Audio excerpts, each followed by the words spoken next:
Halo speaker, kembali lagi bersama dengan aku. Di sini aku masih membahas mengenai public speaking. Tapi tentunya public speaking itu bukan hanya mengenai berbicara di depan banyak orang ataupun di depan para audiens aja. Melainkan public speaking itu adalah mampu mengembangkan komunikasinya secara jelas, mudah dipahami, dan juga mudah dimengerti oleh audiensnya.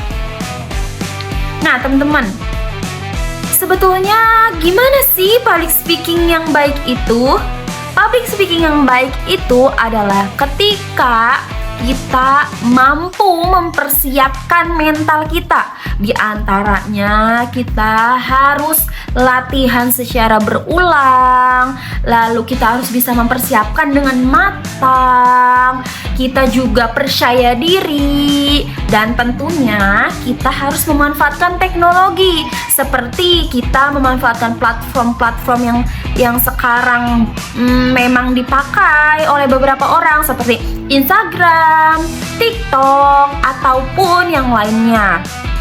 Dan jelas ketika kita presentasi ataupun kita public speaking menyampaikan kepada para audiens secara langsung, itu kita juga harus bisa memanfaatkan teknologi sekarang seperti yang menampilkan PPT, memakai infocus, lalu kita juga menggunakan mic atau sound system. Nah, itu sebagai pemanfaatan teknologi saat ini. Oke, dalam public speaking juga kita harus memperhatikan bahasa verbal dan juga bahasa non-verbal. Nah, dalam bahasa verbal, di antaranya itu kita harus menggunakan bahasa yang sopan, yang mudah dipahami dan dimengerti, dan juga tentunya jelas. Sedangkan bahasa non-verbal itu kita harus memperhatikan ekspresi wajah, lalu gerakan tubuh, intonasi, artikulasi, kontak mata, dan juga kita harus memperhatikan jeda bicara kita. Kan gak mungkin dong ya kita berbicara tanpa jeda. Kita lurus aja, terus aja tabrak, kan gak mungkin. Para audiens ataupun para pendengar juga gak mungkin bisa langsung memahami dengan masuk akal gitu loh. Maksudnya dengan jelas. Gak mungkin ketika berbicaranya itu tanpa jeda. Jeda itu memang penting teman-teman. Maka dari itu bahasa verbal dan juga bahasa non-verbal ini benar-benar penting dalam public speaking. Kita harus bisa memperhatikan mana bahasa kita yang harus disampaikan dan gak harus disampaikan. Nah itu tadi diantaranya yang harus diperhatikan ketika kita mau melakukan public speaking atau menjadi speaker. Nah teman-teman, public speaking itu sebetulnya harus bisa memperhatikan daripada intonasi dan juga artikulasi. Ketika kita memperhatikan intonasi kita, mana penegasan dan mana bukan penegasan. Jadi kita nggak bisa mempengaruhi para audiens ketika kita tidak memainkan artikulasi dan juga intonasinya. Juga halnya tadi diantaranya yang sudah saya jelaskan, yaitu bahasa verbal dan juga bahasa non-verbal. Itu betul-betul sangat penting dalam public speaking.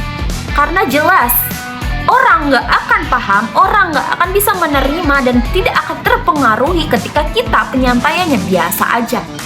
Karena itu jelas terbilangnya monoton ya teman-teman. Jadi ketika teman-teman mau melakukan public speaking atau mau menjadi public speaker, teman-teman harus bisa memperhatikan kedua hal tersebut. Perlu diulang? Oke, saya ulang. Kita harus bisa memperhatikan dua hal tersebut, yaitu bahasa verbal dan juga bahasa non-verbal. Itu. Sebetulnya ada aspek-aspek yang perlu kita perhatikan juga dalam public speaking, tapi itu dua hal penting yang harus teman-teman perhatikan ya. Tapi jelas, selain itu kita juga harus percaya diri. Kita harus yakin bahwa pesan yang kita akan sampaikan kepada para audiens itu akan paham, akan mengerti, dan akan bisa menerima apa pesan yang kita sampaikan kepada mereka, gitu. Sebetulnya ya, public speaking bukan hanya berbicara saja yang sudah saya jelaskan di awal, bukan hanya berbicara saja. Tapi yaitu poin-poin penting yang kita akan sampaikan kepada para audiens, apa bisa tersampaikan dengan jelas, apa bisa diterima oleh para audiens. Maka dari itu, ketika kita mau menyampaikan pesan kepada para speaker ataupun para audiens, para pendengar, sampaikan poinnya saja.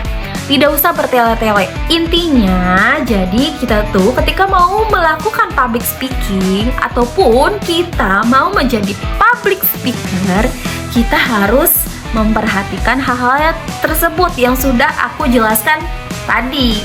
Seperti apa yo? Seperti kita harus latihan berulang sebelum melakukannya. Kita harus bisa mempersiapkan dengan matang.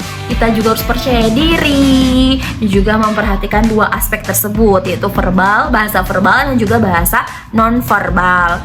Itu aja mungkin dari saya. Semoga teman-teman bisa mempraktekannya dalam kehidupan teman-teman semua. Semoga apa yang telah saya sampaikan bisa bermanfaat meskipun memang sedikit. Terima kasih. Bye.